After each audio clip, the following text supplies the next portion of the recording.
Hey, what's going on, everybody? And welcome back to the Spring Deep Dive series here on YouTube, where I go ahead and take a look at all 138 teams from that 50,000 feet perspective. And I give not only how do I rank these teams from a pure rack and stack perspective, but also give my spring record prediction for each FBS program as we enter the 2026 college football season. So, very excited to reveal our first team on this list.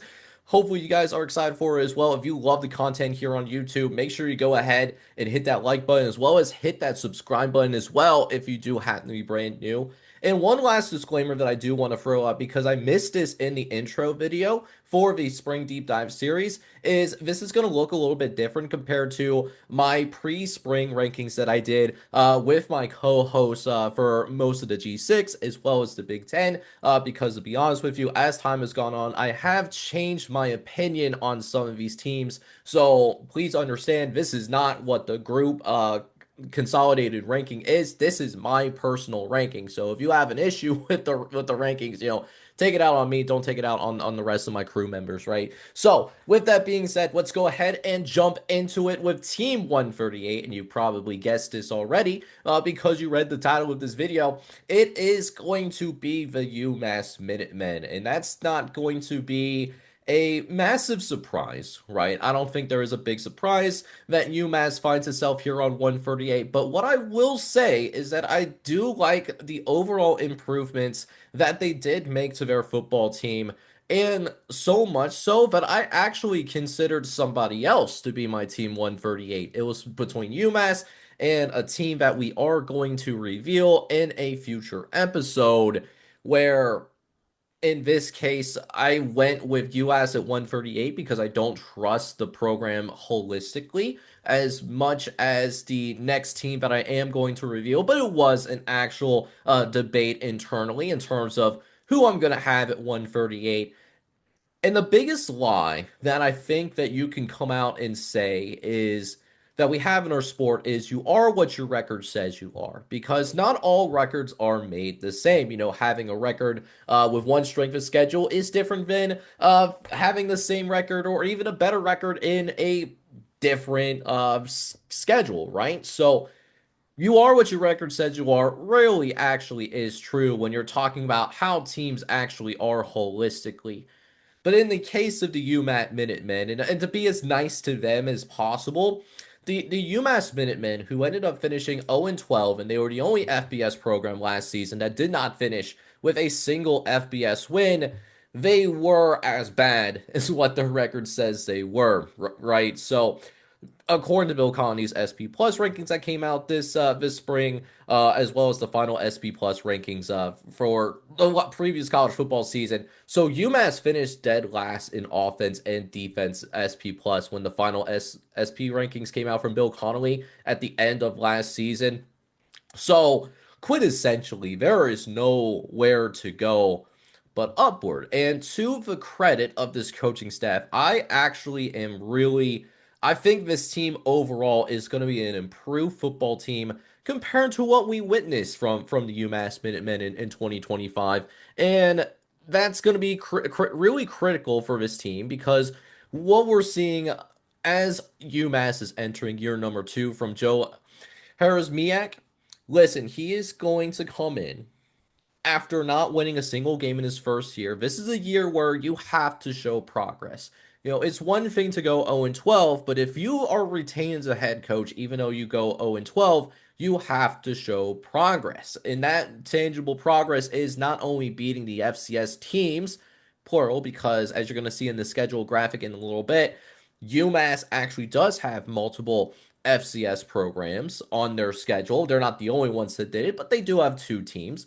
But you need to also beat an FBS opponent, and that's likely going to happen in the context of conference play, given who they are going to play in the non-conference. So that's the expectation, I think. If you're a UMass fan going into 2026, I think that's a fair expectation. Win your FCS games, and find a way to win at least one of your MAC conference games. And if you can do that, I think that's tangible progress that justifies Joe Harrismiak getting a third season with this Minutemen program. And there's certainly pieces in place even in the rubble of last year's team. Tyler Martin is the linebacker of the UMass Minutemen, for example. He is back with this team, and he was a third team all conference linebacker. So this was a guy who was a he was a really bright spot on what was a really bad year for UMass last year. So he's back.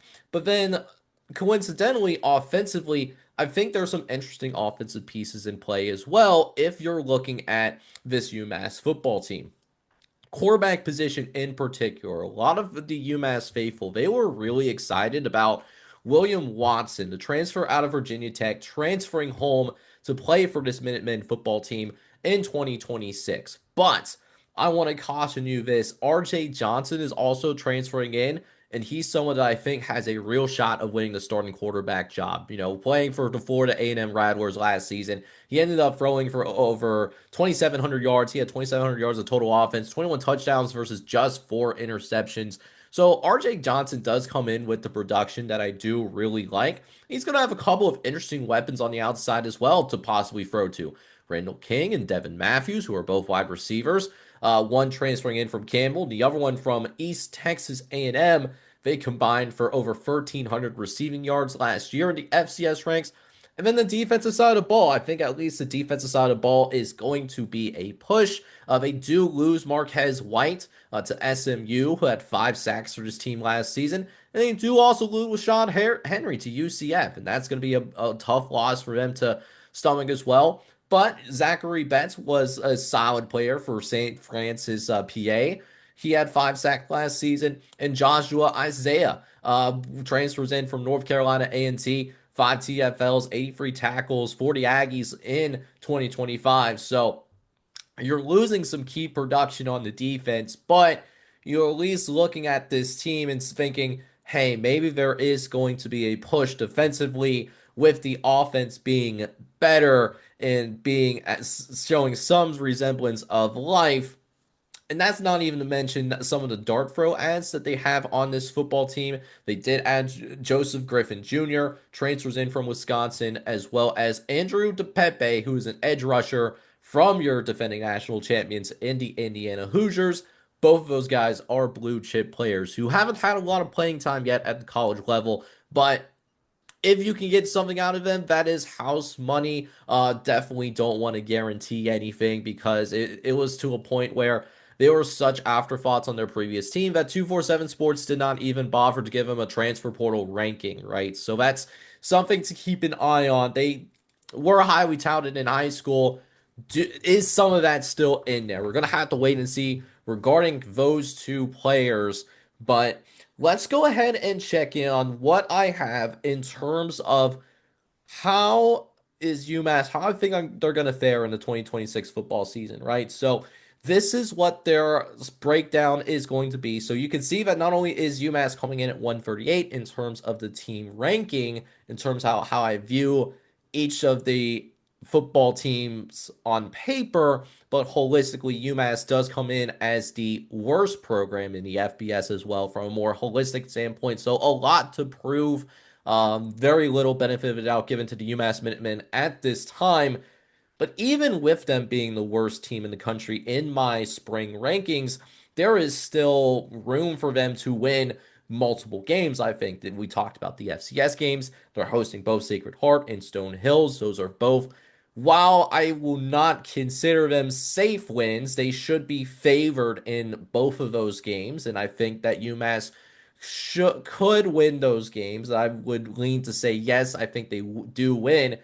Then it really comes down to conference play, right? Because you're not expecting them to beat Rutgers on the road. You're not expecting them to beat UConn on the road either. UConn still under Jason Candle. I think UConn still has too much firepower for this UMass football team at this time, and winning on the road, I think it's a little bit out of the question for the Minutemen still. But at least at home, there's 3 home games in particular that I'm eyeing for this Minutemen football team. It's Eastern Michigan, Ball State, and Akron.